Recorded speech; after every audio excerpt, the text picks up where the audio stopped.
खबर यह मिल रही है कि चीन का कार्गो विमान भी ईरान पहुंच गया है, यानी चीन मदद कर रहा है ईरान की। दावा ऐसा किया जा रहा है एक कार्गो विमान जो रडार के पकड़ में नहीं आया है, इस तरह से भेजा गया है और वहां जाकर चीन ने ईरान को हथियार पहुंचाए हैं। तो क्या यह माना जाए कि अमेरिका की इस वॉर में एंट्री हो गई है? अभी अमेरिका बेशक खुलकर सामने ना आया हो, लेकिन हथियार पहुंचा रहा है। इजराइल ईरान जंग में अमेरिका कूदने को तैयार बैठा है और राष्ट्रपति ट्रंप ने ईरान पर हमले को मंजूरी दे दी है।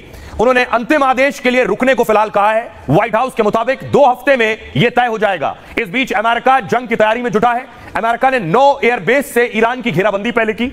कतर में मिलिट्री बेस से फाइटर जेट्स को हटा दिया है। 5 जून को यहां 40 मिलिट्री विमान नजर आ रहे थे मिडिल ईस्ट में। 19 जून को सिर्फ 3 विमान दिखाई दे रहे हैं। अमेरिका ने मिडिल ईस्ट में अपनी ताकत बढ़ा दी है और F-16, F-22, F-35 लड़ाकू विमान भी यहां तैनात कर दिए हैं। इसके बाद साथ ही B-2 स्पिरिट और B-52 बॉम्बर की तैनाती हो गई। अमेरिका में डूम्सडे प्लेन ने भी उड़ान भरी है और अमेरिका की एंट्री से विश्व युद्ध की आशंका भी तेज हो गई है।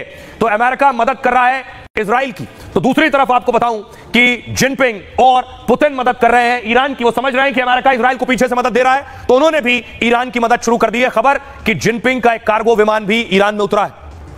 अमेरिकी तैयारी के बीच पुतिन जिनपिंग एक्शन में नजर आ रहे हैं और जिनपिंग ने इस जंग में चुपचाप धमाकेदार एंट्री ली है। चीन के 3 कार्गो विमान ईरान पहुंच गए और 3 मिस्ट्री कार्गो में क्या था इसका खुलासा नहीं हो पाया है, लेकिन इससे इजराइल अमेरिका की टेंशन जरूर बढ़ गई है। ईरान को हथियार या एयर डिफेंस सिस्टम भेजने की अटकलें हैं। रूस और ईरान दोनों ने इजरायली हमले की निंदा की थी, साथ ही अमेरिका के जंग में उतरने पर भी चेतावनी दी है। पुतिन ने कहा अगर अमेरिका जंग में उतरा तो रूस भी ईरान को सीधा समर्थन करेगा। इससे पहले चीन ने ईरान में अपने 3 कार्गो विमान भेजे हैं। सुनिए जरा अमेरिका क्या कुछ कह रहा है अब तक जो ईरान और इजराइल के बीच जंग चल रही है।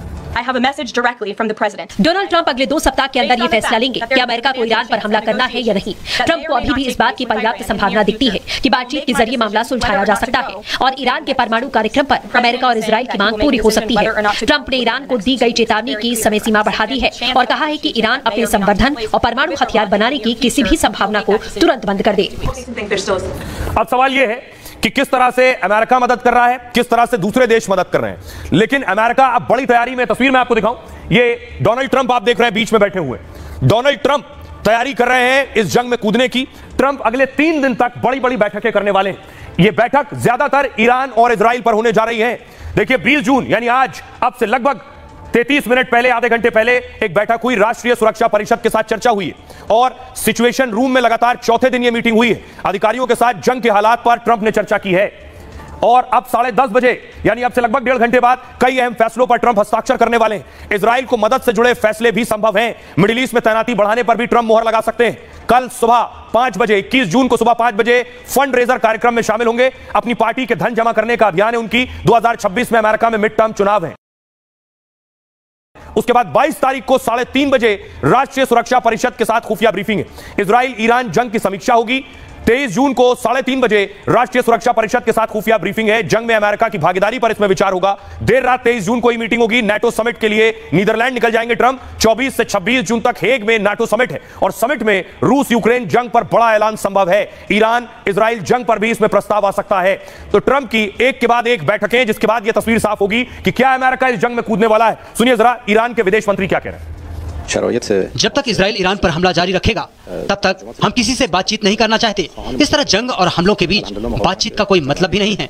अमेरिकी अधिकारियों के साथ संपर्क की सभी खबरें मनगढ़ंत हैं। ईरान कभी भी अस्पतालों और नागरिकों को निशाना नहीं बनाता, जबकि इजराइल ने जानबूझकर